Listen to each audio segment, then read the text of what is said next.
नारायणं नमस्कृत्य नरं चैव नरोत्तमं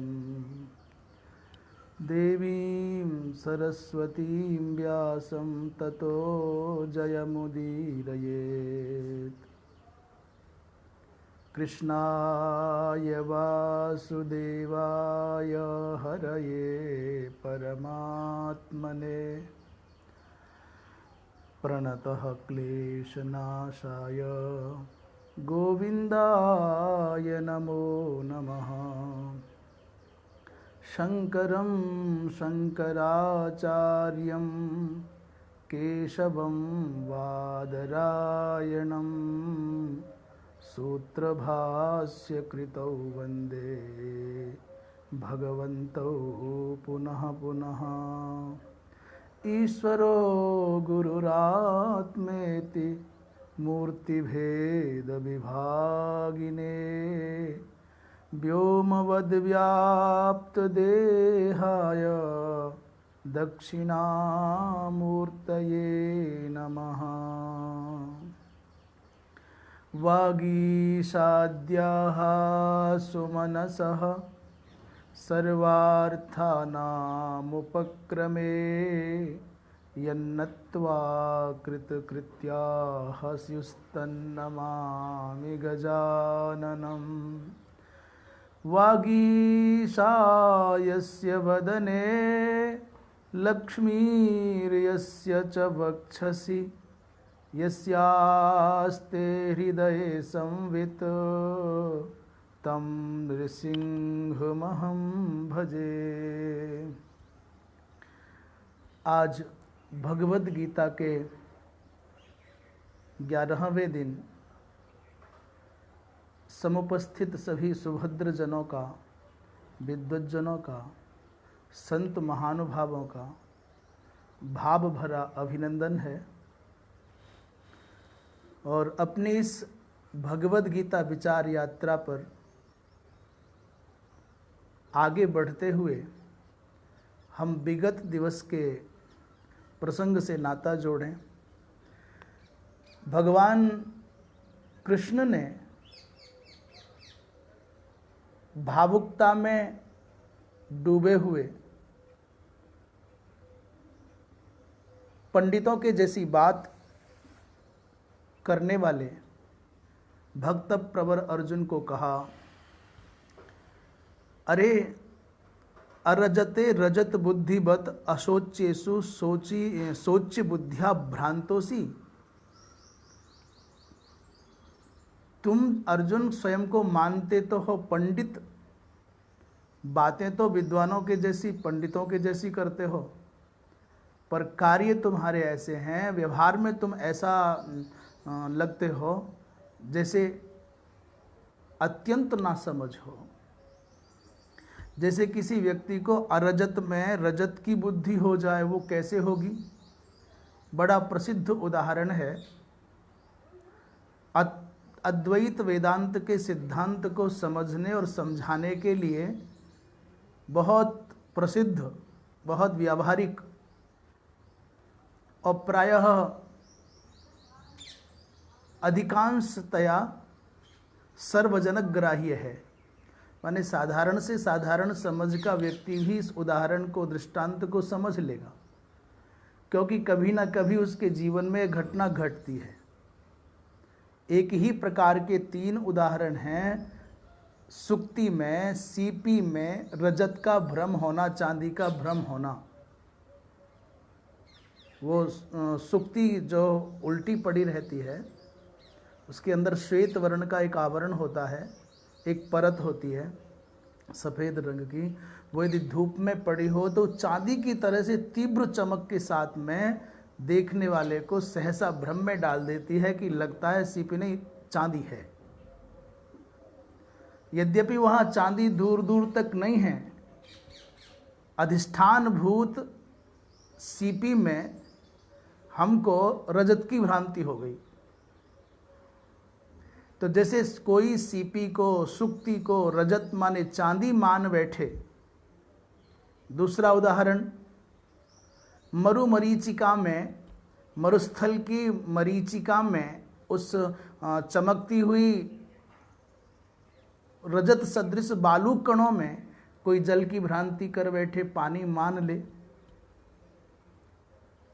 मरुस्थल में वो मरीचि का भ्रम हो जाए, लहरों का भ्रम हो जाए, और ये समझने लगे कि दूर दूर तक ये उत्ताल तरंगों से संयुक्त समुद्र लहरा रहा है।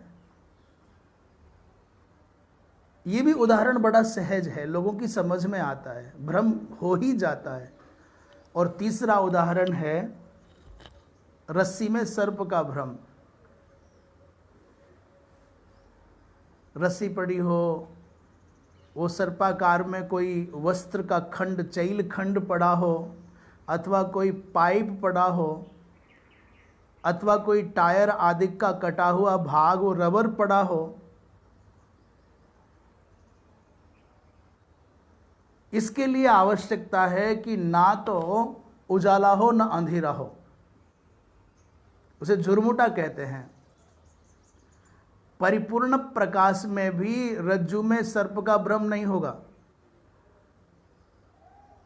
और सर्वथा अंधकार, निकट अंधकार के, सघन अंधकार के कारण भी महाराज दिखेगा ही नहीं, कुछ तो भी भ्रम नहीं होगा। इसलिए कुछ चाहिए मध्य का, थोड़ा थोड़ा उजाला हो कि नेत्र ग्रहण कर सकें, और थोड़ा थोड़ा अंधेरा हो कि वस्तु स्थिति का ज्ञान न हो।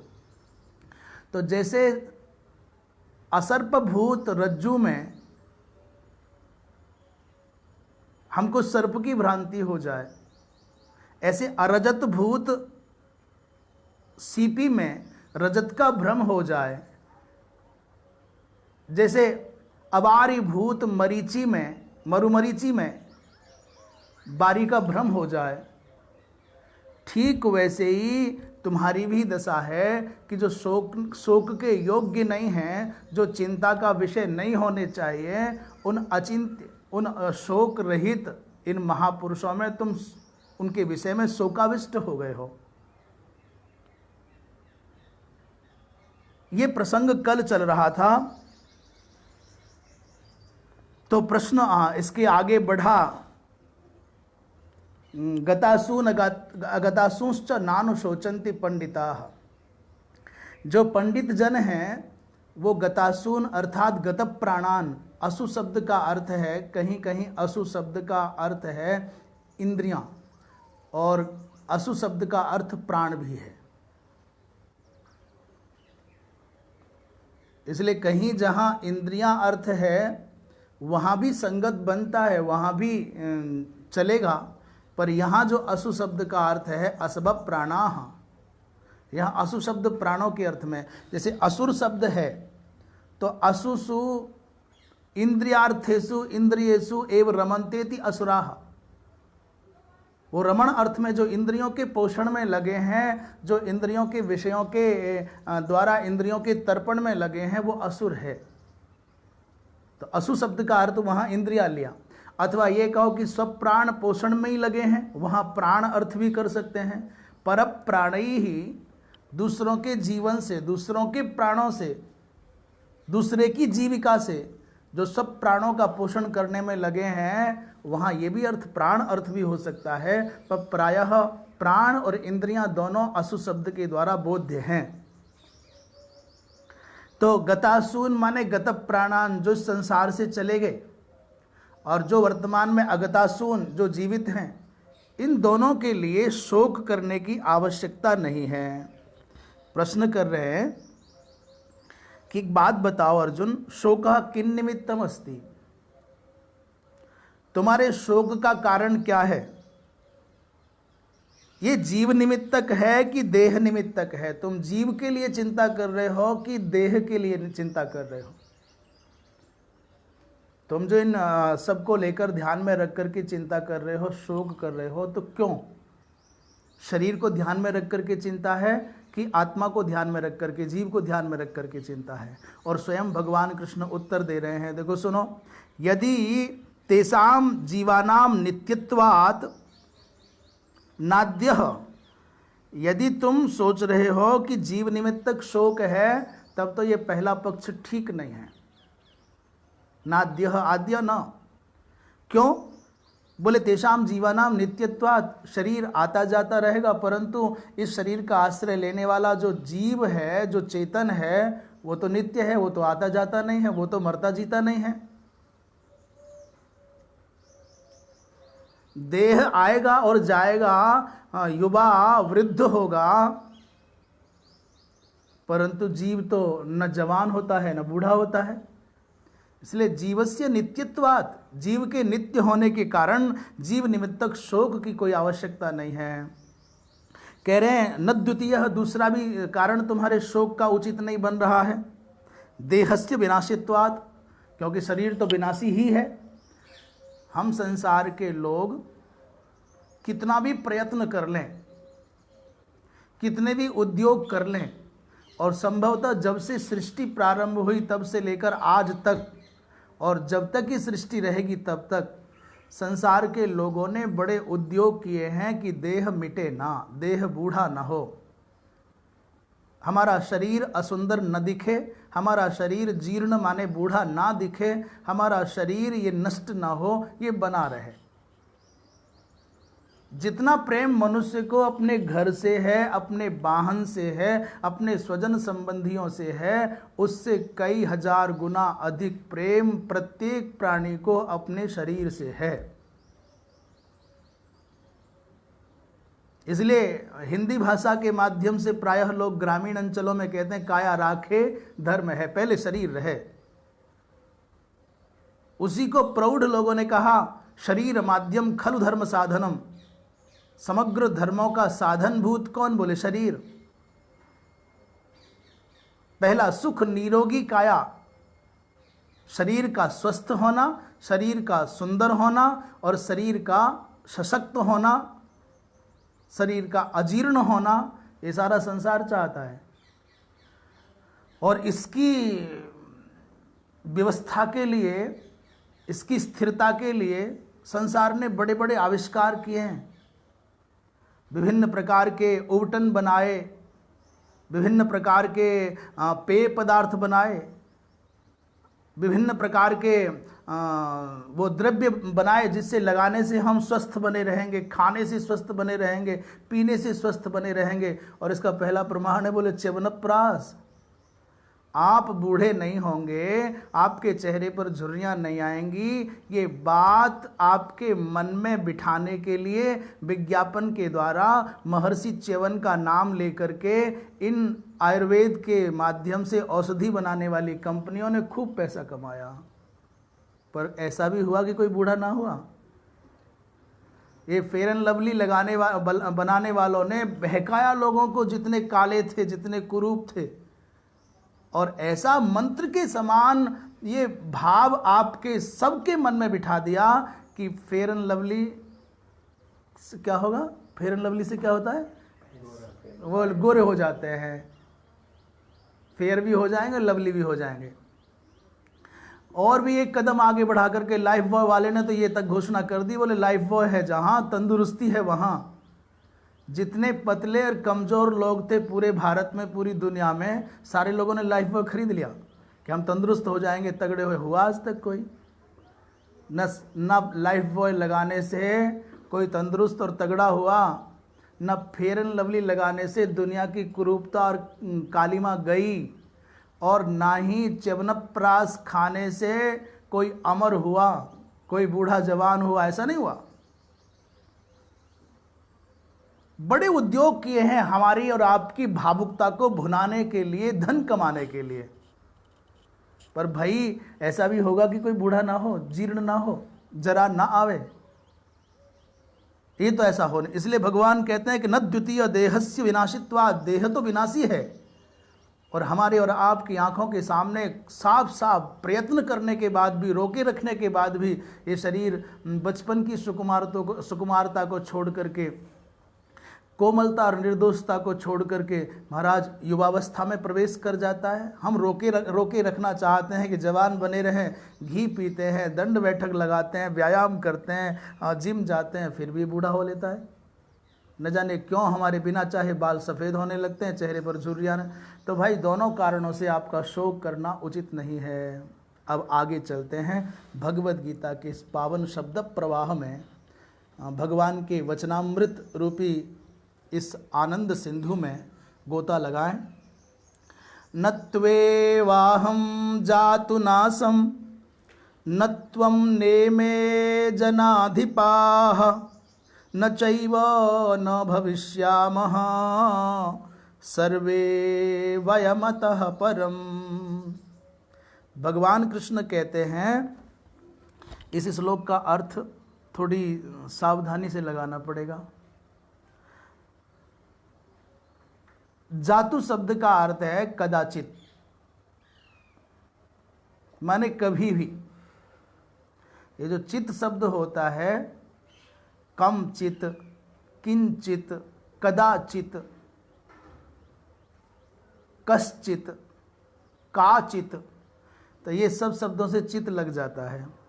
यहाँ कदाचित माने कभी भी, जातु माने कदाचित माने कभी भी, अहम न आसम ऐसा नहीं है।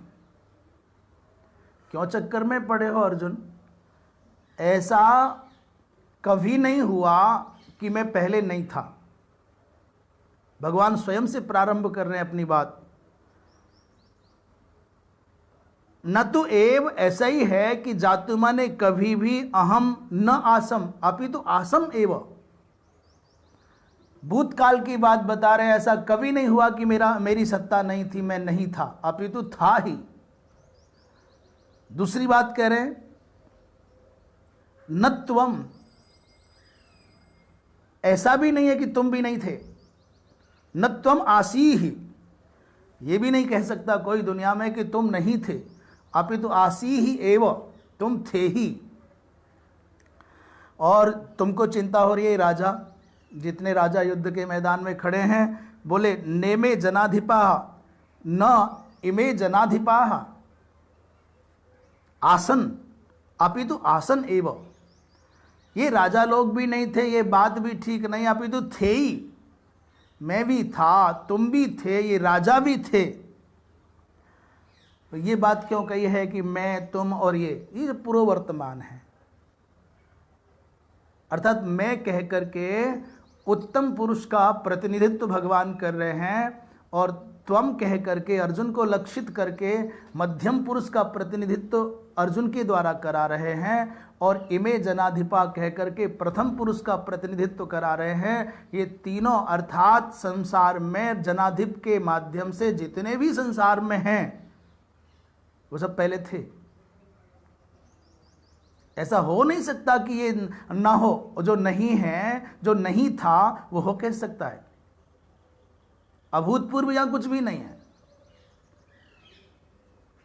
जो पहले हो चुके हैं वही सब आज हैं। ये बात इसलिए कही कि यहां मैं मौजूद हूं, मैं विद्यमान हूं, और तुम भी मौजूद हो, और ये राजा लोग भी विराजमान हैं जिनके बारे में तुम शोक कर रहे हो।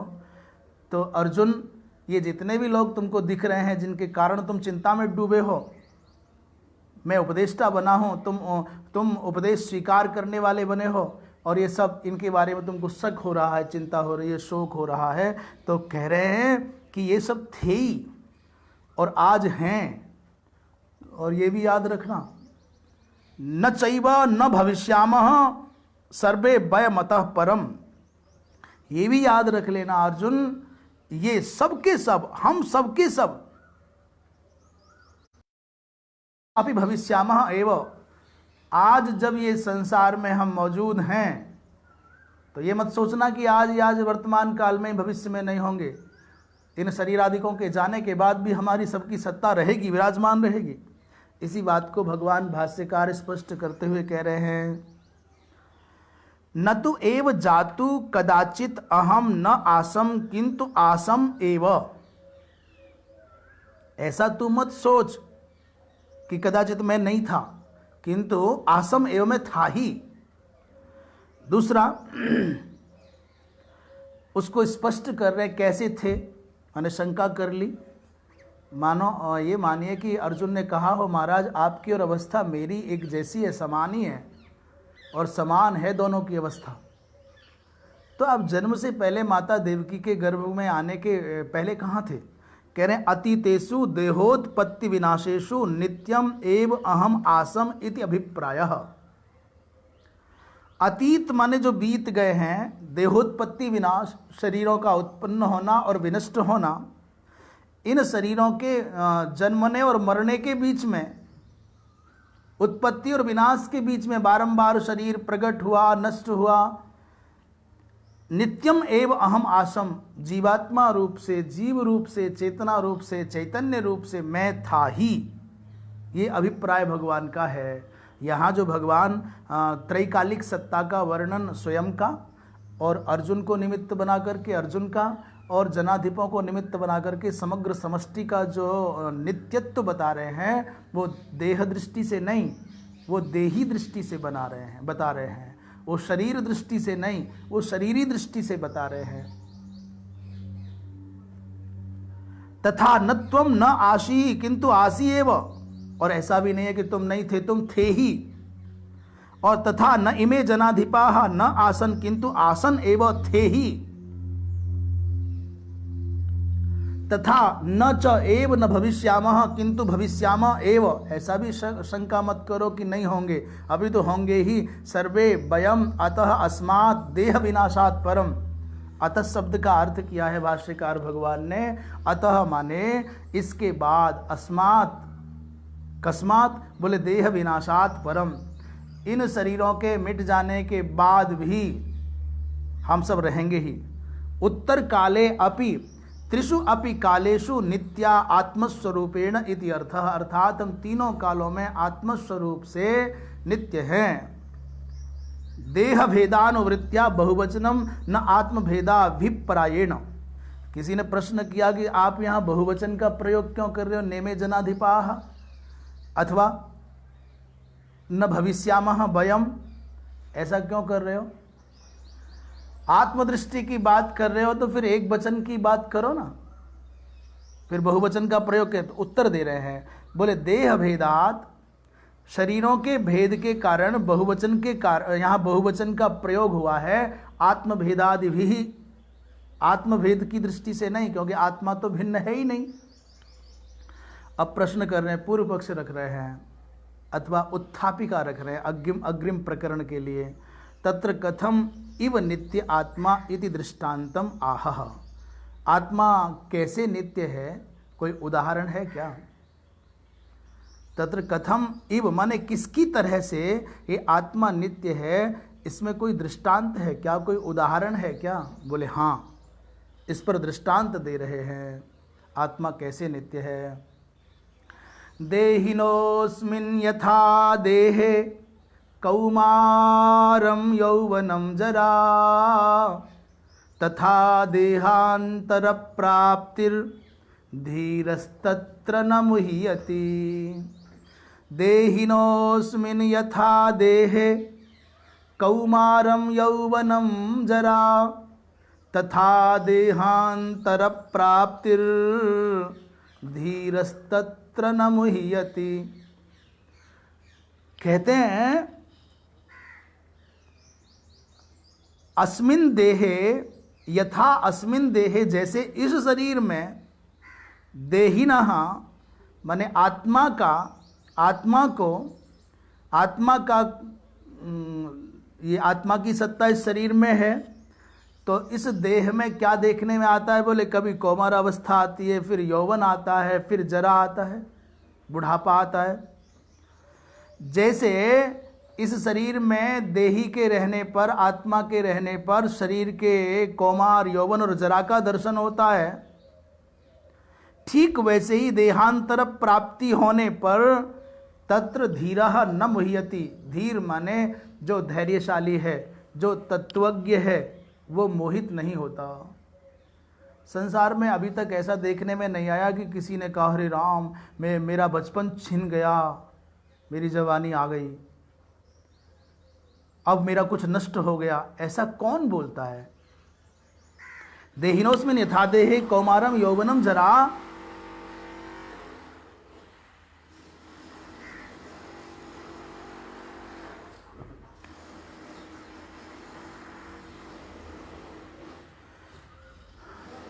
भगवान भाष्यकार कह रहे हैं देहः अस्य अस्ति इति देही। देही शब्द को कह रहे हैं कि शरीर है जिसके पास, जिसका देह है उसको देही कहते हैं। देहः अस्य अस्ति इति देही और तस्य देहिनः। उस देहवत् आत्मनः, जो देह से संयुक्त आत्मा है, वो अस्मिन् वर्तमाने देहे, इस शरीर में रहता है। तो यथा येन प्रकारेण, जैसे जिस प्रकार से कौमारम कुमार भावो बाल्यावस्था और यौवनम यूनो भावो मध्यमावस्था और जरा वयोहानि जीर्णावस्था इति एताः तिस्रः अवस्थाः अन्योन्य विलक्षणाः।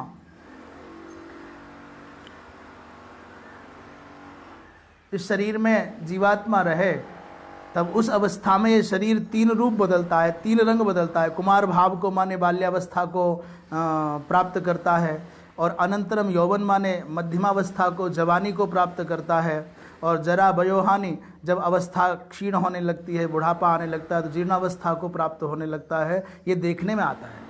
और तीनों अवस्थाएं एक दूसरे से विलक्षण हैं कि तासाम प्रथमावस्था नाशे न नाशो द्वितीयावस्थोपजनने न उपजननम आत्मनः।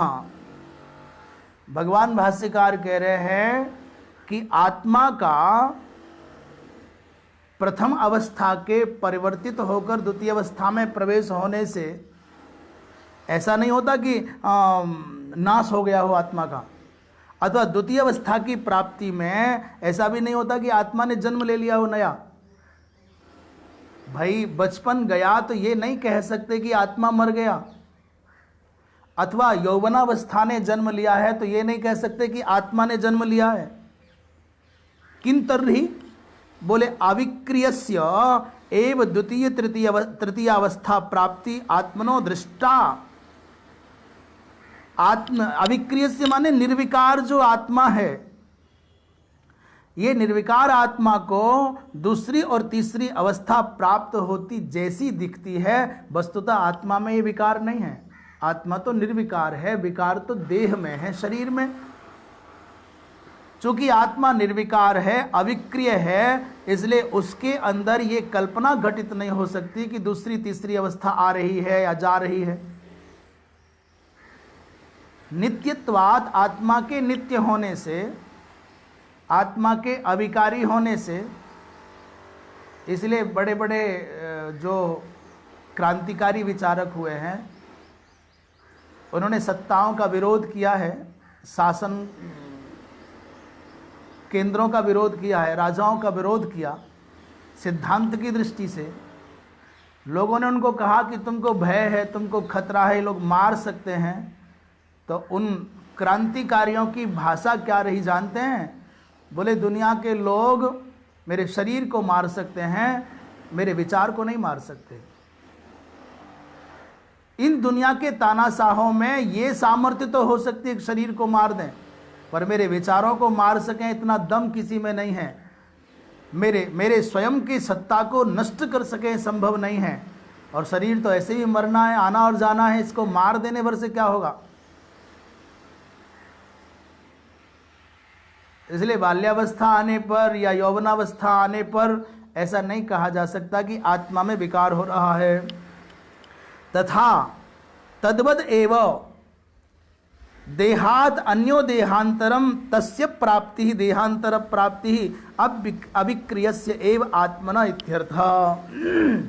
जैसे शरीर में बचपन, जवानी और बुढ़ापा देखा जाता है, और इन बचपन, जवानी और बुढ़ापा आने पर या इनके परिवर्तन होने पर या किसी अवस्था के जाने पर धीर व्यक्ति शोक नहीं करता, वैसे ही एक शरीर को छोड़ करके दूसरे शरीर में आत्मा का प्रकाश हो, देह परिवर्तन से धीर व्यक्ति को शोक नहीं होता, चिंता नहीं होती। धीरो धीमान तत्र एवं सती न मुह्यति मोहम न आपद्यते, मोह को प्राप्त नहीं होता है।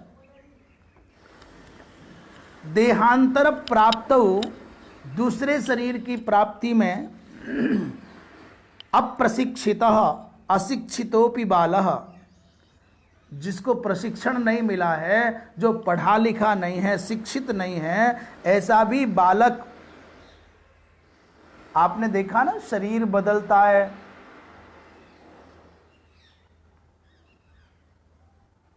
दूसरा जन्म लेता है बालक, तो मछली के शरीर में जाता है तो बिना किसी पूर्व शिक्षा के, बिना किसी पूर्व प्रशिक्षण के अपने आप तैरने लग जाता है।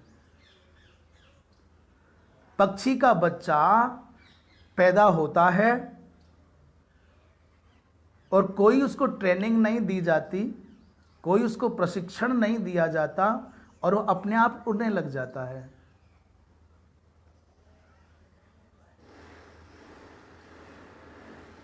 गौ आदि का वत्स्य जन्म के बाद उठ के खड़ा होता है, कोई सिखाता नहीं, पूरे शरीर को घूम घूम करके देख लेगा और सीधा स्तनों के पास पहुंच जाता है। कौन चलना सिखाता है, वहां चलने की ट्रेनिंग कौन देता है, कौन दूध पीने की और उनको प्रेरणा देता है कि भूख लगी और खाओ पियो। ऐसे ही अप्रशिक्षित होने पर, अशिक्षित होने पर भी मानवीय बालक देहांतर को प्राप्त हुआ, जो बिल्कुल शिशु है, अर्भक है, छोटा बालक है, वो पूर्व जन्म के संस्कार के कारण स्तन ग्रहण करता है, पूरे माँ के शरीर का अन्वेषण कर लेगा तो पान करेगा स्तन का ही। स्तन्य की अभिलाषा होगी तो स्तन का ही अन्वेषण करेगा। और कौन सिखाता है रोना उसको? क्षुधा अधिक लगी है, कहीं कंडुयन माने खुजा अधिक हो रही है, कहीं पीड़ा है, तो बालक को कौन कहता है कि रो? किसने सिखाया रोना? किसने सिखाया दूध पीना? वो स्वतः एवं प्रवर्तते। पक्षी उड़ते हैं, मत्स्यादि तैरते हैं। इति ज्ञात्वा धीरो न मुह्यति, ऐसा जान करके बुद्धिमान व्यक्ति शोक नहीं करता।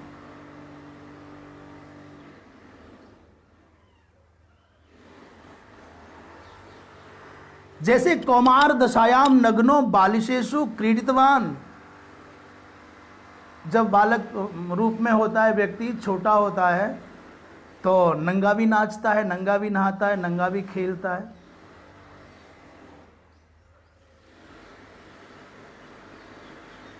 और जब यौवन हो जाता है, सैव यौवने सभ्यत्वम प्राप्नोति, और वही बालक जब बड़ा होता है तो सभ्य हो जाता है। सभ्य शब्द का अर्थ कोशकारों ने कहा है सभासु साधु सभ्य। सभ्य कौन है? जिस व्यक्ति को सभा में, समूह में उठना, बैठना, बोलना, चालना आ गया है, वो सभ्य है। लोग कहते हैं भाई ये बहुत सभ्य है, ये बहुत शिष्ट है, बहुत सदाचारी है। तो सभ्य कहने का अर्थ है कि जनों के समूह में, सभा में कब क्या कैसे बोलना चाहिए, कब कहाँ क्या कैसा व्यवहार करना चाहिए, जिसको यह बोध है वही सभ्य है। अकाल में, आदेश में कुछ भी बोल जाना, कुछ भी करना, ये सभ्य का लक्षण नहीं, ये मूर्ख का लक्षण है।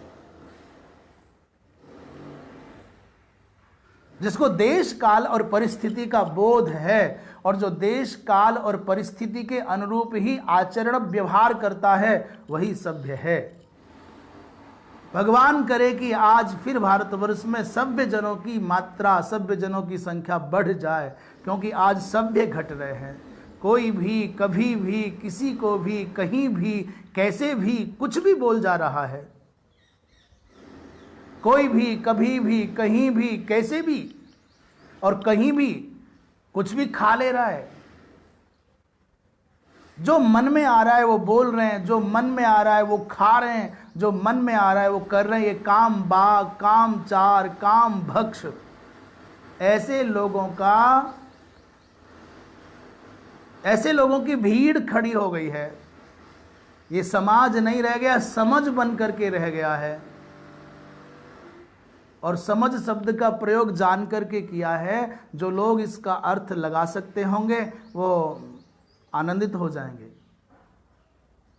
समाज कहते हैं सभ्य जनों के समूह को, और समझ कहते हैं पशुओं के जैसी प्रवृत्ति वाले एक संघ को।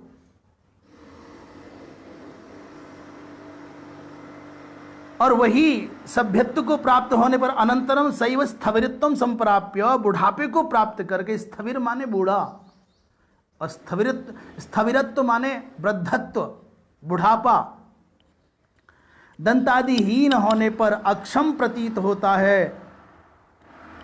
तो जैसे बुद्धिमान लोग, बड़े लोग बच्चों के पुत्रादियों की पूर्वावस्था के अतिक्रम पर उत्तर अवस्था के प्राप्त होने पर शोक नहीं करते भद्रजन, वैसे ही अर्जुन तुमको इन शरीरों के छूट जाने पर नवीन शरीर की प्राप्ति होने की इस प्रक्रिया को थोड़ा समझदारी से देखना होगा। तुम भी शोक मत करो। इस श्लोक के माध्यम से भगवान ने कहा है, अब तक हम 2-3 श्लोकों पर बात कर चुके हैं। एक तो जो शोक के योग्य नहीं है उनके विषय में शोक मत करो, और सच बात तो यह है कि शोक तो हमको और आपको किसी को भी नहीं करना चाहिए। जो होना है वो होकर के ही रहता है, जो भावी है, भवितव्यता है, उसमें परिवर्तन करना संभव नहीं है, और जो हो चुका है उसको तुम वापस लौटा नहीं सकते। तो जो गया हुआ है उसके बारे में शोक क्यों करें, उसकी चर्चा ही क्यों करें। इसको दूसरे ढंग से कहें तो कल शब्द है, कल, और कल का मतलब है जो बीत गया है या जो आने वाला है। यद्यपि संस्कृत में तो दोनों के लिए, इंग्लिश में भी, संस्कृत में जो बीत गया है उसको ह्यः कहते हैं। ही में आय, जो ही निश्चयेन आय माने गतः, जो चला गया है, और बीता हुआ कल माने भूतकालिक कल माने ह्यः, और जो भविष्य का आने वाला कल है उसको स्वः कहते हैं। आने वाला कल स्वः और बीत गया कल ह्यः। ऐसे ही अंग्रेजी वाले भी, जो बीत गया है वो यस्टरडे है और जो आने वाला है वो टुमारो है। पर हिंदी में कल माने एकदम समान, बस जोड़ना पड़ेगा बीता कल और आने वाला कल। हम तो केवल कल शब्द की बात करें, वो चाहे आने वाला हो चाहे गया हुआ हो। इन दोनों कल में क्यों जी रहे हैं हम? बीते कल और आने वाले कल में क्यों जी रहे हैं? अकल से क्यों नहीं जीते? अकल शब्द का, यदि भी अकल संभवतः उर्दू का शब्द होगा, बुद्धि के लिए प्रयोग होता है। अकल माने बुद्धि, पर हम उसको संस्कृत का बना लें, न कल इति अकल। तुम कल में मत जियो, अकल में जियो, माने वर्तमान में जियो। इसलिए बार बार निवेदन है, आग्रह है, आप गीता से जुड़ रहे हो तो गीता यही कहती है, जो वर्तमान है उसको संवार लो, जो भूतकाल है, बीत गया है, उसके लिए शोक मत करो, और जो बीतने वाला है, आने वाला है, उसकी भी चिंता मत करो, ये आएगा। याद रखना, आपके और हमारे जीवन की फिल्म विधाता ने, उस निर्माता निर्देशक ने बना दी है, अब तो केवल रिलीज हो रही है। अधिक ताक झांक करोगे तो तुम उस फिल्म का आनंद खो दोगे, चलचित्र का आनंद खो दोगे। जो आ रहा है उसका आनंद लो। तुम्हारे कर्मों के द्वारा निर्धारित तुम्हारी जीवन यात्रा की ये फिल्म, ये चलचित्र पूर्व से निर्धारित है, बन चुका है। इसमें तुम बदल नहीं कर सकते। वही काट छांट करना चाहे तो करे, और उससे तुम काट छांट कराना चाहते हो, परिवर्तन कराना चाहते हो, तो आपको साधना का आलंबन करना पड़ेगा, मंत्र सिद्धि का आलंबन करना पड़ेगा। सामान्यतया यही नियम है कि जो निश्चित हो गया, निर्धारित हो गया, उसको कोई बदल नहीं सकता। पर तीव्र पुण्य के द्वारा, तीव्र तप के द्वारा उस संभाव्यमान चलचित्र में भी परिवर्तन करना संभव है। अत्युत्कटई पुण्य पापई इहैव फलमश्नुते।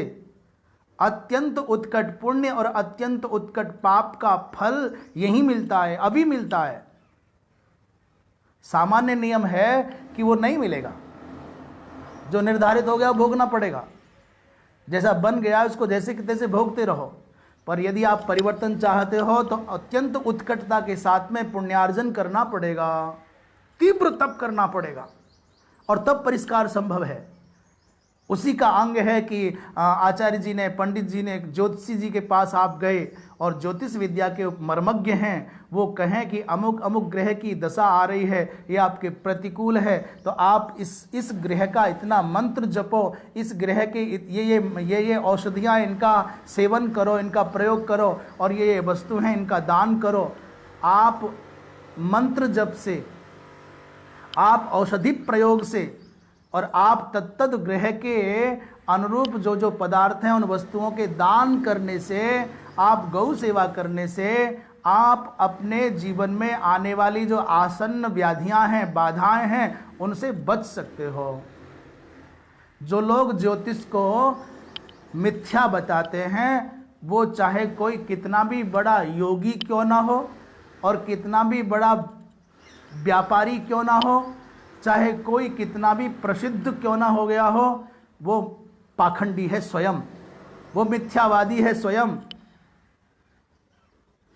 इस धरती पर भला कौन है जो किसी शास्त्र को, किसी विज्ञान को, किसी सिद्धांत को कल्पना करार दे, मिथ्या घोषित कर दे? ज्योतिष तो विज्ञान है। उस विज्ञान का खंडन करना तुम्हारी अज्ञता का प्रमाण है। यदि ज्योतिष के ऊपर किसी की कोई अज्ञानी व्यक्ति के कारण, जैसे ज्योतिष तो विज्ञान है, विशुद्ध है, पूर्ण है, पर उसको जानने वाला मनुष्य होने के कारण अपूर्ण हो सकता है, सर्वज्ञ तो कोई है नहीं, तो किसी व्यक्ति की अपूर्णता को किसी सिद्धांत पर कैसे आरोपित कर सकते हो? और जो महाशय, जो महानुभाव ज्योतिष को, फलित ज्योतिष को काल्पनिक बताते हैं, वो जिस योग का आश्रय लेकर के नाटक कर रहे हैं उसका प्रत्यक्ष प्रमाण करके दिखाएं, वो परकाया प्रवेश करके दिखाएं। तो तुम्हारी अक्षमता को हम योग पर आरोपित जैसे नहीं कर सकते, तुम्हारी अज्ञानता को, तुम्हारी अपूर्णता को, तुम्हारी अक्षमता को जैसे हम परिपूर्णतम विज्ञान योग पर आरोपित नहीं कर सकते। ये नहीं कह सकते साहब योग काल्पनिक है, योग मिथ्या है, योग केवल व्यापार का धंधा, ये नहीं कह सकते। तुम बना सकते हो योग को व्यापार, पर तुम योग को बेचोगे, आयुर्वेद को बेचोगे, महर्षियों का नाम लेकर के व्यापार करोगे तो तुम सही हो। पर कोई ज्योतिष के आश्रय से कुछ अपने ज्ञान के आधार पर कहे, अपनी क्षमताओं के आधार, तो पाखंड हो जाएगा। इसलिए क्षमा करें, किसी का खंडन करना ये उचित नहीं है। हर व्यक्ति की अपनी क्षमता है, उसके आधार पर शास्त्र की सेवा करता है, उसमें कहीं कोई जीविका के लिए भी जुड़ जाता हो तो कौन सा आसमान टूट गया है? भगवान का नाम लेकर के दुनिया खारी कमा रही है, सारी दुनिया ही चल रही है ऐसे ही। इसलिए जो मूल बात थी उससे हम थोड़े अलग हट गए। शोक के योग्य जो संसार में हमने समझ लिया है वो है क्या यहाँ पर? इसलिए समझना होगा। चलो आगे बढ़ते हैं, विषय थोड़ा इधर चला गया। तो पहले जो शोक के योग्य हैं इस संसार में वो दिखते नहीं कोई, इसलिए वो ठीक नहीं है। दूसरा, कभी भी जीव दृष्टिया हमारा अभाव नहीं होता, ये भगवान ने दूसरे श्लोक के माध्यम से, माने 12वें श्लोक के माध्यम से कहा, और तीसरे 13वें श्लोक के माध्यम से कहा कि जैसे देही युक्त इस देह में, आत्मयुक्त इस देह में बचपन, जवानी, बुढ़ापा ये परिवर्तन होता रहता है, तो कोई व्यक्ति शोक नहीं करता, वैसे ही शरीर के परिवर्तन होने की अवस्था में कोई व्यक्ति शोक नहीं करता, बुद्धिमान व्यक्ति शोक नहीं करता। आगे चलते हैं। पूर्व पीठिका है वो रख रहे हैं। यद्यपि आत्मविनाश निमित्तो मोहो न संभवति, क्योंकि नित्य आत्मा इति विजानतः। आत्मा नित्य है ऐसा जो जानता है, विजानतः माने षष्ठी विभक्ति का एक वचन है, ऐसा जानने वाले को कभी भी आत्मविनाश को निमित्त मान करके मोह नहीं होता। जो आत्मा को नित्य मानता है उसको कभी भी आत्मविनाश निमित्तक मोह नहीं होगा। तथापि कह रहे फिर भी शीत उष्ण सुख दुख निमित्तो मोहो लौकिको दृश्यते, तो भी तो ये तो माना कि आत्म विषयक मोह नहीं होता, तब भी सर्दी से गर्मी से प्राप्त होने वाले जो सुख दुख हैं, तन्निमित्तक जो मोह है वो लोक में देखने में आता है। बड़े बड़े ज्ञानी ब्रह्मज्ञानी भी ये सामान्यतः शीत आदि आने पर उष्ण वस्त्र धारण करते हैं, गर्मी आने पर शीतलता देने वाले संसाधनों का प्रयोग करते हैं, तो ये तो देखने में आता है, ये तो लौकिक है। सुख वियोग निमित्तो दुख संयोग निमित्ता च शोक, सुख का वियोग होता है तन्निमित्तक दुख आता है, और दुख संयोग निमित्तक शोक आता है। जब सुख का वियोग होता है, जिससे हमको सुख मिल रहा है, ऐसा व्यक्ति, ऐसा वस्तु और ऐसा स्थान जब छूटता है तो निश्चित रूप से शोक होता है, और प्रायः सबको ही होता होगा, किसी को कम किसी को ज़्यादा। मेरी बात फिर एक बार रिपीट कर दूं कि जो सुख का वियोग होगा, और सुख के वियोग का आधार क्या, सुख मिलता किससे, या तो किसी वस्तु से मिलता है, या किसी व्यक्ति से मिलता है, या किसी स्थान से मिलता है। व्यक्ति वस्तु स्थान जो सुख देने वाले हैं उनसे वियोग होगा तो हृदय में शोक आएगा। दूसरा, दुख का संयोग हो जाने पर जो व्यक्ति वस्तु और स्थान दुखदायक हैं, दुख देने वाले हैं, उनका संयोग हो जाता है तो भी शोक आता है। इति एतत् अर्जुनस्य वचनम आशंक्य, अर्जुन के ऐसे वचन की आशंका करके भगवान आगे कह रहे हैं। बहुत अच्छा प्रसंग है, बहुत व्यावहारिक, जीवन से जुड़ा हुआ। एक एक ऐसा वचन है, एक एक ऐसा सिद्धांत है जिसको समझ करके जीवन में उतार लें तो महाराज आनंद हो जाए।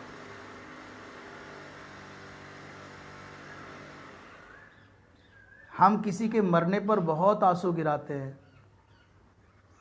किसी का जन्म हो गया और वो कहीं प्रतीक्षित हो, जैसे बहुत समय से किसी कुल में कोई बालक जन्म नहीं लिया है, पुत्र आदि नहीं हुआ है, सब लोग चाहते पुत्र हो जाए हो जाए हो जाए, और वो हो गया तो कितना जश्न मनाते हैं। ये गीता का सिद्धांत नहीं है। कुछ अच्छा हो जाने पर हर्षित होना, ये गीता जी इसका समर्थन नहीं करती। और तुम भी, आप भी वस्तुतः सत्य को समझ जाओगे तो आप भी समर्थन नहीं करोगे। किसी के मर जाने पर आपका रोना गीता जी इसका समर्थन नहीं करती। और आप भी वस्तुतः समझ जाओगे मरना एक विज्ञान है, एक घटना है, एक परिवर्तन है, आप भी शोक नहीं करोगे। पर समझ में आ जाए जन्म क्या है, मृत्यु क्या है। गीता जी पढ़ने के, गीता जी सुनने के, गीता जी मनन करने के, जानने के, जीने के योग्य वही हैं जो अनुकूलता पाकर के नाचते नहीं हैं, सुख आने पर जो नाचते नहीं हैं और दुख आने पर जो रोते नहीं हैं, जो प्रसन्नता और खिन्नता के अवसरों पर भी सम रहे, वो गीता का अधिकारी है। और मान लीजिए कि अभी तक प्रसन्नता में और खिन्नता में संतुलन बनाना नहीं आया है और हम गीता श्रवण कर रहे हैं, तो ध्यान रखना कि गीता श्रवण करते करते भी आपके चित्त में प्रसन्नता और खिन्नता की अवस्थाओं में समता स्थापित करनी नहीं आई, और गीता जी के श्रवण करने के बाद भी आपको स्थिर रहना, सम रहना नहीं आया, तो आपका गीता श्रवण करना, गीता पढ़ना, ये समय लगाना व्यर्थ चला जाएगा। इसलिए गीता श्रवण करने का अर्थ है कि समत्व में हम अवस्थित हो जाएं। उसी को विचार करके आगे कह रहे हैं, मात्रा स्पर्शास्तु कौन्तेय शीतोष्ण सुख दुःखदाः आगमापायिनो नित्यास्तांस्तितिक्षस्व भारत। यह भारत संबोधन किया है। अर्जुन को संबोधित करते हुए भगवान कहते हैं भारत, और भारत शब्द का अर्थ है भा माने प्रकाश, भा माने ज्ञान। जो प्रकाश में और ज्ञान में रत है, जो प्रकाश प्राप्ति में, जो ज्ञान प्राप्ति में रत है, अथवा जो भरतवंशीय पूर्वज राजाओं के समान तितिक्षु है, धीर है, ज्ञानी है, तुम ऐसे उत्कृष्ट वंश के हुए हो तुम भरतवंश के हो इसलिए भारत कहला रहे हो, तुम ज्ञान और प्रकाश के उपासक हो इसलिए भारत कहे जा रहे हो। और दूसरा उदाहरण दिया कौन्तेय, हे कुंती नंदन, हे भारत, ये मात्रा स्पर्शास्तु शीतोष्ण सुख दुखदाह, ये जो मात्रा स्पर्श है, मात्राओं का, इंद्रियों का अथवा इंद्रियों के विषयों का जो स्पर्श है, संस्पर्श है, ये शीत और उष्ण के समान सुख दुख देने वाला है। और ये कैसा है? बोले आगमा पाई है। आगमा माने आने वाला और अपाय माने जाने वाला। इसलिए सिद्धांत कौमुदी के कारक प्रकरण में पंचम विभक्ति अपादान कारक के विषय में जब कहा जाता है, ध्रुवम अपाये अपादानम, अपादान संज्ञा किसकी होगी? बोले ध्रुवम अपाये, अपाय कहते हैं विश्लेष को, और जिससे विश्लेष हो रहा है, विलगता आ रही है, जो ध्रुव है, उसकी अपादान संज्ञा होती है। जैसे वृक्षात पत्राणि पतंती, तो पतन क्रिया का आश्रय है पत्र, और जिससे वो पत्र गिर रहे हैं वो ध्रुव कौन है वहां? बोले वृक्ष। तो इस वृक्ष की अपादान संज्ञा हो गई, और अपादान होने से यहां पंचमी हो गई। अपाय हुआ, विश्लेष हुआ, किसका? बोले पत्तों का। किससे विश्लेष हुआ? बोले ध्रुव स्थिति है वृक्ष की, वृक्ष से। हिमालयात गंगा प्रवहति, हिमालय से गंगा तो बह रही है गंगा। कौन बह रहा है? बोले गंगा। कहाँ से बह रही है? बोले हिमालय से। तो उसमें गंगा में और हिमालय में ध्रुव कौन है? बोले हिमालय, इसलिए हिमालय अपादान हो गया। इसलिए विश्लेष माने अपायो विश्लेष, अपाय माने विश्लेष, अलग होना। तो आगमा माने आना और अपाय माने विश्लेष होना। और दूसरी बात, ये आगमा पाई हैं, और क्या कह रहे हैं? बोले अनित्या, ये अनित्य भी हैं, ये शाश्वत नहीं हैं। इसलिए हे भारत ता स्थिति क्षस्व, इनको सहन करो। श्लोकार्थ समझ में आ गया। हे कौन्तेय, ये जो इंद्रियां और इंद्रियों के विषय हैं, ये मिल करके सुख दुख ऐसे देते जैसे सर्दी और गर्मी सुख दुख देने वाली होती है। दूसरा, ये आगमापाई हैं, ये अनित्य हैं, इनको सहन करो। अब भगवान भाष्यकार क्या कह रहे हैं? मात्रा शब्द का अर्थ कर रहे हैं। मात्रा माने तृतीया का एक वचन। माता मातारौ, मातरः मातारः, मातारम मातारौ। ये माँ वाचक नहीं है, जननी वाचक नहीं है, ये परिमाप वाचक है। ये माता माने जानने वाचक है, ज्ञान वाचक है। उसका तृतीया में मात्रा बनता है। माने उसका भाष्य करते कह रहे मात्रा माने आभि मीयन्ते ज्ञायन्ते शब्दादयः विषया इति, जिनके द्वारा शब्दादि विषय जाने जाते हैं। यहां मात्रा शब्द का अर्थ इंद्रियां कर दिया भाष्यकार ने। पक्ष में दूसरी बात कहेंगे तो शब्दादि स्पर्श भी बता देंगे, विषय भी बता देंगे। तो मात्रा का शब्द का अर्थ करें आभि, जिनके द्वारा, मीयन्ते माने जाने जाते हैं, शब्दादि विषय उनको कहते हैं मात्रा। अर्थात श्रोत्रादीनि इंद्रियाणि। श्रोत्रादि सबसे पहले कान ही क्यों कहा जाता है? प्रायः जब भी इंद्रियों का, ज्ञानेंद्रियों का वर्णन आता है तो सबसे पहले श्रोत्र, त्वक, नेत्र, जिह्वा और घ्राण, ऐसा क्रम आता है। तो कभी आपके मन में प्रश्न नहीं आया हो तो आना चाहिए कि सबसे पहले कान ही क्यों कहा गया? श्रोत्रादि इंद्रियों, ये ज्ञानेंद्रियों का वर्णन आया तो श्रोत्रादि कहा जाता है। उसका कारण है कान का संबंध आकाश से है। हमारे यहाँ विकास का, उद्भव का क्रम आकाश से वायु, वायु से अग्नि, अग्नि से जल और जल से पृथ्वी होता है। और जिस क्रम से आकाश, वायु, अग्नि, जल और पृथ्वी है, उसी क्रम से श्रोत्र, त्वक, नेत्र, जिह्वा और घ्राण है। आकाश के साथ संबंध है शब्द गुणकम आकाशम माने कान का, और दूसरा नंबर है त्वचा का। तो वायु का संबंध त्वचा से है स्पर्श गुण रूपात्मक, इसलिए पहले नंबर पर श्रोत्र, दूसरे नंबर पर त्वक माने वायु के साथ संबंध है, और तीसरे नंबर पर नेत्र अर्थात अग्नि के प्रकाश के साथ संबंध है, और चौथे नंबर पर जल है तो जिह्वा के साथ में जल का संबंध है, और पांचवें नंबर पर पृथ्वी है तो गंध के साथ अर्थात नासिका के साथ उसका संबंध है। गंध रूपात्मक पृथ्वी का संबंध नाक से है, रस रूपात्मक जल के साथ में संबंध रसास्वादक जिह्वा से है, और रूप मय अग्नि के साथ नेत्र का संबंध है, स्पर्श गुणमय वायु के साथ त्वचा का संबंध है, और शब्द गुणक आकाश के साथ में कान का संबंध है। इसलिए श्रोत्रादीन इंद्रियाणि कह रहे हैं।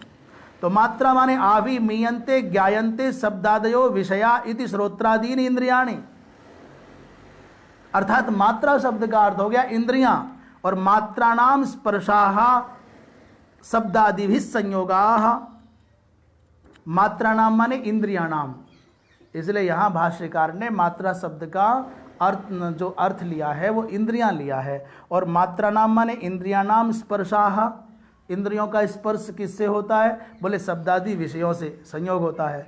तो ये सब कैसे? बोले शीत और उष्ण के समान सुख दुख देने वाले हैं। इंद्रियां जब जब शब्दादि विषयों के साथ जुड़ती हैं तब तब सर्दी गर्मी के जैसे सुख और दुख की जनक हो जाती हैं। बात समझ में आई? जब तक इंद्रियों का संबंध उनके विषयों से नहीं होगा, जैसे कान का संबंध जब तक शब्द के साथ नहीं होगा तब तक ये शब्द सुखदायक और दुखदायक नहीं होगा। जब तक इस त्वचा का संबंध स्पर्श के साथ में नहीं होगा तब तक ये जो स्पर्श है सुख दुखदायक नहीं होगा। जब तक इन नेत्रों का संबंध रूप के साथ में नहीं होगा तब तक ये नेत्र अच्छा बुरा सुंदर और असुंदर का निर्णय नहीं करेंगे, तो सुख दुख भी नहीं देंगे। जब तक इस जिह्वा का संबंध रस के साथ में नहीं होगा तब तक आपको कड़वा और मीठे का सुख दुख का कोई भान नहीं होगा, और जब तक इस नासिका का संबंध गंध के साथ नहीं होगा तो आप बदबू और खुशबू कह करके सुखी और दुखी नहीं होंगे। हाँ बहुत सुंदर खुशबू है, आप खुश नहीं होंगे। बहुत बदबू है, भागो, आप दुखी नहीं होंगे। इंद्रियां जब अपने विषयों के साथ में, स्पर्श माने विषयों के साथ में जुड़ती हैं तब वो सर्दी और गर्मी के जैसे सुख और दुख देने वाली हो जाती हैं। आपकी नासिका में कोई दोष हो, जुकाम बहुत हो गया हो, तो कितना भी दुर्गंध आए आपको मालूम ही नहीं पड़ेगा। आप नहीं कह पाएंगे बदबू है खुशबू, बोले पता नहीं चला। अरे कि तुमको बदबू नहीं आ रहा, बोले मालूम नहीं पड़ रहा भाई साहब, हमारी नाक में जुकाम हो रहा है। आपके कानों में श्रवण की क्षमता नहीं है, आप बहरे हो गए हैं, या कोई और कारण है, या आपने दवा डाली है, तो कोई अच्छा गाली दे, आपकी प्रशंसा करे, आप क्या फर्क पड़ेगा? न सुख का कारण मिलेगा और न ही दुख का कारण मिलेगा। आपकी आंखों पर चश्मा लगाए, पर्दा लगाए, बंद कर रखी है, देखने की क्षमता खत्म हो गई है, तो काला गोरा आपको क्या सुख दुख देगा? जैसे जिन अंगों को शरीर के शरीर के जिस भाग को, जिसकी त्वचा को आप सुन्न कर देते हैं औषधि आदि के द्वारा, तो वहां इंजेक्शन लगने पर भी आपको दर्द मालूम नहीं पड़ता। इसलिए इंद्रियां जब अपने विषयों से जुड़ती हैं तो शीत और उष्ण के समान सुख दुख देने वाली हो जाती हैं। बात समझ में आ गई? मात्रा स्पर्शास्तु, हे कौन्तेय, इन इंद्रियों के द्वारा विषयों का संस्पर्श होने पर सुख दुख जैसे होता है। अथवा दूसरा अर्थ कर रहे हैं, स्पृश्यन्ते इति स्पर्शा विषयाः शब्दादयः मात्राः, नहीं दूसरा कर रहे, अथवा स्पृश्यन्ते इति स्पर्शा माने विषया, जिनका स्पर्श किया जाता है उनको कहते हैं उन विषय, शब्दादि विषय। और मात्रा च स्पर्शा च शीतोष्ण सुख दुखदाः, और मात्रा और स्पर्श, इंद्रियां और स्पर्श, ये शीत और उष्ण के समान सुख दुख देने वाले हैं। जिनका स्पर्श किया जाता है वो स्पर्श अर्थात शब्दादि विषय, इस व्युत्पत्ति के साथ ये अर्थ बना दिया जाएगा। तो अब प्रमाणित कर रहे हैं कि शीत कभी सुख देता है, कभी दुख देता है। जो लोग ये कहते हैं कि सर्दी से दुख ही दुख मिलता है या सर्दी से सुख ही सुख मिलता है, ये दोनों भ्रांत हैं। क्योंकि फ्रिज में रखा हुआ ठंडा पानी और खूब बड़ा जो कूलर है आपका, बड़ी मात्रा वाला कूलर होता है जिसको चला दे तो कमरा बहुत ठंडा हो जाता है, फिर कंबल मांगते हैं, ऐसा कूलर और ऐसा बहुत शीतल पानी आपको ठंडी के मौसम में अच्छा नहीं लगेगा। जब सर्दी का मौसम हो तो आपको वो कोल्ड एसी, वो ठंडी करने वाला कूलर, वो ठंडा पानी आपको बिल्कुल पसंद नहीं आएगा। आपको अरे मर जाएंगे, बंद करो, रजाई लाओ, कंबल लाओ, अग्नि जलाओ, हीटर जलाओ, कुछ गर्म पदार्थ खाओ। सर्दी में आप ये मांगेंगे। तो यदि शीत पदार्थों से सर्वदा सुख मिलता तो सर्दी में भी मिलना चाहिए था। जैसे जून के महीने में आप ठंडी हवा चाहते हो, ठंडा पानी चाहते हो और आप चाहते हो कि सब शीतल ही शीतल हो, तो आप खुश हो जाते हो। पर सर्दी के मौसम में आपको अनुकूल नहीं लगता है। तो शीतत्व देने वाले जो पदार्थ हैं, संसाधन हैं, वो गर्मी में तो आपको बहुत अच्छे लगते हैं पर सर्दी में अच्छे नहीं लगते। ऐसे ही जो गर्मी देने वाले पदार्थ और साधन हैं, जैसे बादाम खाना है या हीटर पे तापना है, सर्दी में तो बहुत अच्छा लगेगा, पर गर्मी में कोई कहे कंबल ओढ़ लो, बहुत अच्छा कंबल है, ये जयपुरिया रजाई है, ओढ़ो, ये हीटर चला देते महाराज, आनंद लो, तो आप कहोगे भाई साहब मारोगे क्या?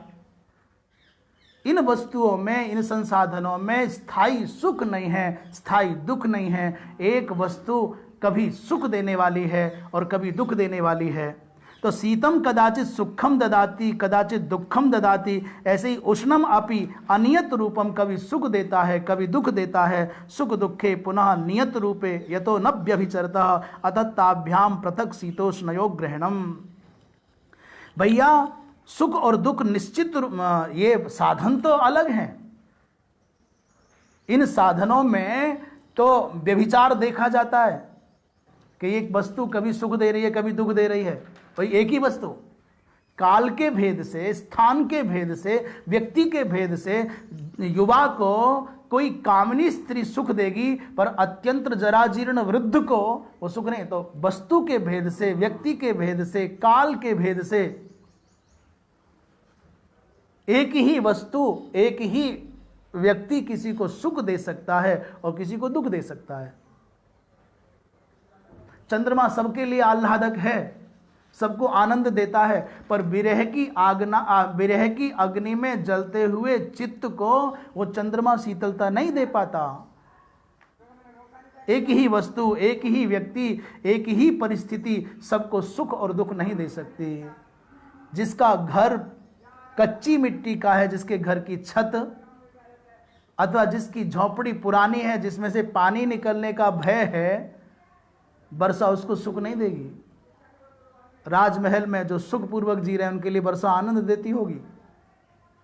पकी हुई फसल खड़ी है उसके लिए वर्षा सुखद नहीं है, पर जिसके खेत में फसल खड़ी है, सूख रही है, उसके लिए वर्षा सुखद। तो एक ही स्थितियां सबको सुख दुख। तो संसाधन भिन्न हो सकते हैं, पर इन वस्तुओं से, इन संसाधनों से मिलने वाले जो सुख दुख हैं वो व्यभिचरित नहीं होते। सुख और दुख तो दोनों नित्य जैसे हैं। ये तो स्वाभाविक रूप से फेरफार नहीं करेंगे, ग्रहण कराएंगे। यस्मात् ते मात्रा स्पर्शादय आगमा पाई न संति। इन इंद्रियां और इंद्रियों के विषय भी भाई, इनसे मिलने वाला सुख दुख भी ये आगमा पाई है, ये आने जाने वाला है, उत्पत्ति विनाश वाला है, इसलिए अनित्य है।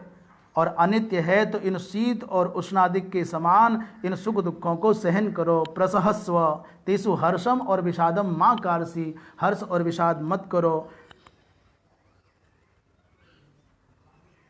ये बात कह करके, अर्थात ये जन्म और मृत्यु भी किसी को समान रूप से सुख दुख नहीं देते। अपना मरता है तो रोना आता है, शत्रु मरता है तो हर्ष होता है, अपने घर जन्म होता है तो हम खुश होते हैं, पर दूसरे के यहाँ, शत्रु के यहाँ कोई सुख की उत्पत्ति हो, संतति की उत्पत्ति हो तो हमको ईर्ष्या होती है, दुख होता है। ये भी अनित्य हैं और उत्पत्ति विनाशशील हैं, आगमापाई हैं। इनको सहन करना सीखो। हम भी और आप भी समागत परिस्थितियों में अपने आप को धीर बना करके रखें। कभी जय होगी, कभी पराजय होगी, कभी अनुकूलता होगी, कभी प्रतिकूलता होगी, कभी सुख की उपलब्धि होगी, कभी दुख की उपलब्धि होगी। इनमें हम धीर बने रहें। इन सब परिस्थितियों से, वस्तुओं से, व्यक्तियों से उस चेतन तत्व का संबंध नहीं है। ये तो आने जाने वाले हैं, इनको सहन करो। थोड़ी गर्मी बढ़ जाए तो चिल्लाने लग जाते हैं, थोड़ी सर्दी बढ़ जाए तो चिल्लाने लग जाते हैं, थोड़ा समय पर भोजन ना मिले तो चिल्लाने लग जाते हैं, थोड़ा ज़्यादा हो जाए तो चिल्लाने लग जाते हैं। इन परिस्थितियों में संतुलन बनाना आना चाहिए। मित्र को देख करके बहुत अत्यधिक हर्षित होना और शत्रु को देख करके अत्यधिक उद्विग्न होना, ये दोनों बातें अच्छी नहीं हैं। इन दोनों में सम रहना सीखना होगा। फोटो खिंचाने के लिए फोटोग्राफर की ओर लपक करके देखना और भागना, और फोटो नहीं खिंचाना है उससे जान बचा करके मुंह छिपाना और पीठ दिखा करके भागना, दोनों भागना है। दोनों में बेचैनी है। नमस्कार पाने की आकांक्षा में दौड़ लगाना कि लोग मुझे नमस्कार करें, और नमस्कार ना करें इसके लिए भागना, दोनों भागना है। शांत भाव से समाहित होकर के रहना, ये समत्व अवस्था है। यही गीता का अंगी मुख्य उपदेश है, और सच्चे अर्थों में यही योगी होना है, यही साधक होना है, और सच कहूँ तो, सच पूछो तो यही मनुष्य होना है, मनु के अनुसार जीने वाला बनना है। हम समत्व भाव में जीना सीखें, यही गीता का मुख्य उपदेश है। ये कहते हुए आगे के प्रसंग पर भगवत कृपा से कल विचार करेंगे। नारायण। सर्वे भवन्तु सुखिनः, सर्वे सन्तु निरामयाः, सर्वे भद्राणि पश्यन्तु, मा कश्चित् दुःखभाग् भवेत्।